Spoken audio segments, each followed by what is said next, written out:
Fala aí pessoal, tudo beleza? Mais um vídeo na área. E no tema de hoje é dia de conhecermos os recordes do futebol brasileiro e seus respectivos donos, tais como a maior goleada em toda a história, o maior campeão de títulos nacionais e internacionais, o time que mais fez gols até hoje, o clube mais velho, enfim, são vários recordes que iremos abordar nesse vídeo. Mas antes de mais nada, gostaria de pedir para que vocês deixem o seu joinha no vídeo, porque isso é de extrema importância para a divulgação do mesmo. E claro, se esse é o primeiro vídeo do O Clubista que você está assistindo, seja muito bem-vindo, e lhe faço o convite para se inscrever no canal e não perder nenhum tema novo daqui pra frente.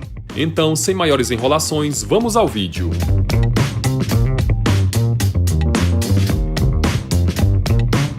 Número 1. A maior goleada em toda a história. Aconteceu no dia 30 de maio de 1909, há exatos 110 anos atrás, a maior goleada da história do futebol brasileiro, quando o Botafogo, sem tomar dó nem piedade, atropelou Mangueira por 24-0. O jogo foi realizado no campo da Rua Voluntários da Pátria e era válido pelo Campeonato Carioca daquele ano. O Fogão, logo no primeiro tempo, abriu 9-0 no marcador e foi para o intervalo com tamanha vantagem. Na etapa complementar, mais 15 gols, e os artilheiros da partida foram Gilbert Rimer, que anotou 9 gols, Flávio Ramos, que fez 7, Monk e Lulu Rocha, cada um fazendo 2, e com Raul Rodrigues, Dinorá, Henrique Teixeira e Emanuel Sodré completando o massacre. Vale destacar que o Mangueira jogou completamente desfalcado, tendo atuado a partida inteira com um jogador a menos, já que muitos jogadores da equipe faltaram no dia da partida, e a solução encontrada foi a de completar o time com dirigentes do clube, que nunca haviam atuado numa partida oficial. Ao final da competição, o Botafogo terminou com o vice-campeonato estadual, perdendo o título para o Fluminense, enquanto o Mangueira havia desistido da competição 4 rodadas antes do término. Número 2. Time com mais gols marcados no Brasil. O Santos Futebol Clube, fundado em 1912, é o clube com mais gols marcados na história do futebol brasileiro, recorde esse que também extrapola limites globais, já que o Peixe também detém o recorde de clube do futebol mundial com mais gols marcados na história. Até o presente momento, o clube caminha para a marca dos 13 mil gols, sendo que mais de 1.000 desses gols foram marcados pelo atleta do século XX e grande ídolo do Santos, Edson Arantes do Nascimento, ou popularmente conhecido Pelé.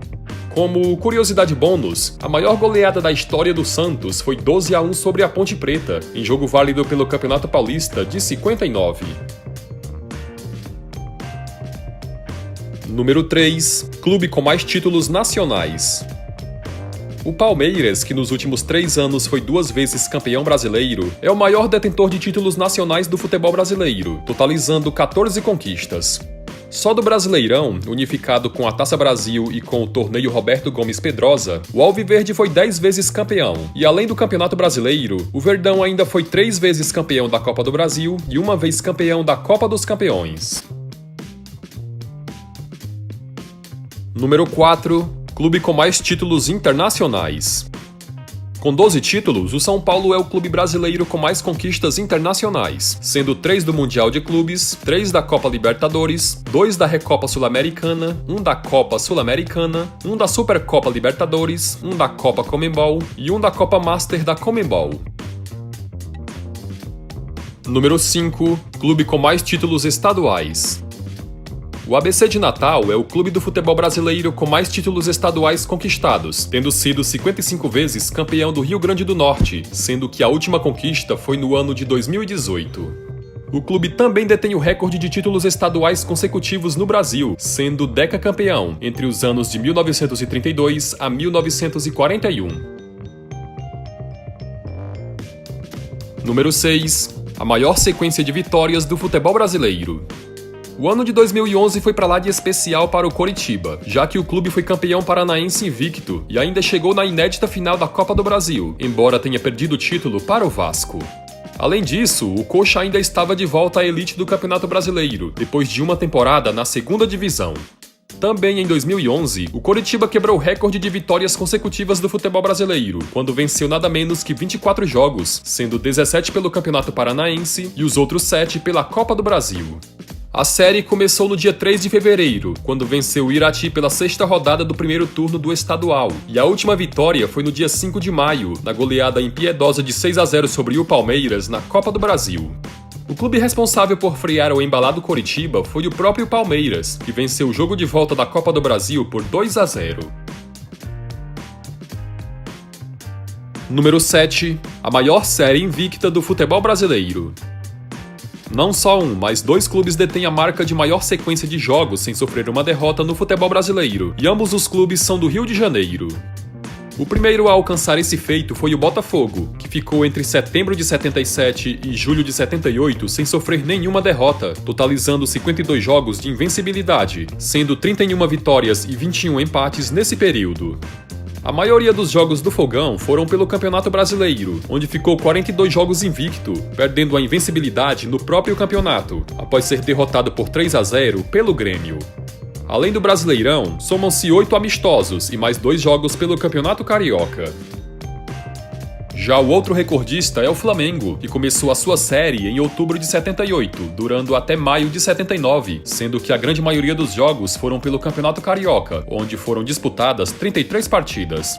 As demais 19 partidas que completam o recorde flamenguista foram 19 amistosos, sendo que o saldo final foram de 43 vitórias e 9 empates nesse período. E coincidentemente, o jogo 53 que poderia quebrar o recorde do Botafogo foi justamente contra o clube de General Severiano, mas esbarrando na atuação espetacular do goleiro Borrachinha, o Flamengo acabou sendo derrotado pelo rival por 1-0, em gol marcado por Renato Sá.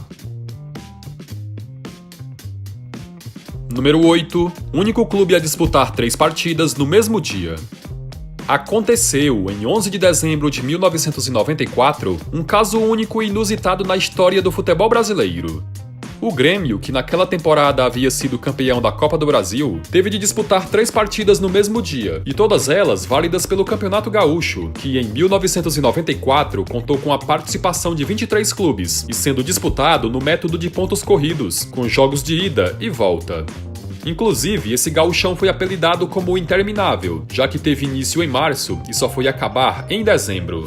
Sem chances de título, já que estava bem longe das primeiras posições, o Grêmio, a fim de acabar de vez a sua participação no certame, resolveu disputar as 3 partidas restantes no mesmo dia, já que o clube enfrentava em 94 uma verdadeira maratona de jogos, chegando a disputar quase 100 partidas naquele ano. O primeiro jogo começou às 14 horas e foi contra o Aimoré, terminando empatado em 0-0. O segundo jogo, que começou às 16, foi bastante movimentado, com o Imortal vencendo o Santa Cruz por 4-3. No terceiro e último jogo, que começou às 18 horas, mais uma vitória, dessa vez por 1-0, e o adversário foi o Brasil de Pelotas, e todas as partidas foram realizadas no Estádio Olímpico. Na época, o Grêmio era comandado por Luiz Felipe Scolari, e ao todo o técnico concentrou 42 jogadores, sendo que 34 deles entraram em campo. Número 9. Clube mais velho do país. O Sport Clube Rio Grande, do estado do Rio Grande do Sul, é o clube de futebol mais velho em atividade no Brasil, tendo sido fundado em 19 de julho de 1900, comemorando em 2019 119 anos de idade. Em homenagem ao vovô gaúcho, a data de 19 de julho foi oficializada como o Dia Nacional do Futebol. Embora seja uma instituição centenária, o Rio Grande nunca passou de um clube pequeno, já que o maior feito de sua história foi o título do Campeonato Gaúcho de 1936, e nos dias atuais o clube disputa a 3ª divisão do Campeonato Estadual. Número 10. Único clube a ganhar um título com 7 jogadores em campo. A famosa Batalha dos Aflitos é um marco nos mais de 100 anos de história do Grêmio, pois quem acompanhou o jogo ao vivo, a repercussão e o que estava em disputa naquele 26 de novembro de 2005, sabia que o Grêmio não podia de maneira nenhuma sair dali sem o acesso para a Série A. Grêmio e Náutico chegaram na última rodada do quadrangular de acesso com chances de ingressar na elite, e quem saísse vitorioso no confronto disputaria a Série A em 2006. O Náutico teve por 2 vezes a chance de abrir o placar em cobranças de pênaltis, mas em ambas fracassou, sendo que no segundo pênalti houve uma confusão generalizada, onde 4 jogadores do Grêmio acabaram expulsos. Após a defesa do goleiro Galato na segunda penalidade, o jovem Anderson, que tinha apenas 17 anos na época, puxou o contra-ataque e sofreu falta, onde, na sequência, abusando da habilidade, partiu para a área do Náutico, driblando 2 defensores e anotando o único gol da partida, que confirmou o acesso à Série A de 2006 e também o título do Campeonato Brasileiro da Série B de 2005, com o Grêmio tendo apenas 7 jogadores em campo. Número 11. Clube de maior torcida no Brasil. Não é novidade para ninguém que o Flamengo tem a maior torcida do Brasil e também uma das maiores do mundo, já que, segundo pesquisas recentes, o clube soma mais de 35 milhões de torcedores espalhados por todos os cantos, quebrando recordes e mais recordes de públicos e rendas nos mais variados campeonatos. Número 12. Único clube a ganhar 3 títulos oficiais em menos de um mês. O ano de 1981, sem dúvidas, foi o melhor da história do Flamengo, já que o clube foi campeão de quase tudo naquele ano, tendo conquistado 3 títulos, dentre os quais se destacam a Copa Libertadores e o Mundial Interclubes. Além desses 2, o Mengão ainda foi campeão carioca. E para se ter uma ideia, todos os títulos foram conquistados no espaço de 21 dias, tendo sido campeão da Libertadores em 23 de novembro após bater o Cobreloa do Chile, campeão carioca após bater o Vasco no terceiro jogo da final no dia 6 de dezembro, e campeão mundial sobre o Liverpool, após vencer os ingleses em Tóquio por 3-0, no dia 13 de dezembro. Número 13. Único clube campeão brasileiro invicto. Em toda a história do Campeonato Brasileiro, que teve a sua primeira edição oficial em 1971, apenas o Internacional conseguiu a proeza de conquistar o título sem perder nenhum jogo, feito esse que aconteceu na edição de 1979. Na época, o Colorado, que era comandado pelo técnico Enio Andrade, entrou em campo 23 vezes, tendo ganhado 16 partidas e empatado outras 7. A decisão do título foi contra o Vasco e o Inter saiu vencedor nos 2 confrontos. Número 14. Único clube a ganhar a tríplice coroa nacional. Sem dúvidas, 2003 foi o ano mágico na história do Cruzeiro, já que o clube, treinado por Vanderlei Luxemburgo e orquestrado pelo craque Alex, ganhou tudo que disputou naquele ano. A Raposa começou 2003 ganhando o Campeonato Mineiro de forma invicta, sendo que naquela edição, o Estadual de Minas Gerais foi disputado no método de pontos corridos. Também de forma invicta, o Cruzeiro em junho foi campeão da Copa do Brasil sobre o Flamengo, após empatar no Rio de Janeiro em 1-1 e vencer na volta no Mineirão por 3-1. No Campeonato Brasileiro, que naquele ano adotou o sistema de pontos corridos, o Cabuloso liderou de ponta a ponta, não dando chances para os concorrentes, terminando a competição com 31 vitórias em 46 jogos disputados, conquistando a inédita e jamais igualada tríplice coroa do futebol nacional. Inclusive, o clube que chegou mais perto de repetir essa façanha foi o próprio Cruzeiro, que em 2014 foi campeão mineiro e brasileiro, mas na Copa do Brasil acabou perdendo o título para o Atlético Mineiro. Fala galera, lembram de mais recordes de clubes no futebol brasileiro que não foram citados no vídeo? Então comenta aí embaixo pra gente ficar sabendo. Eu vou indo nessa e até o próximo tema.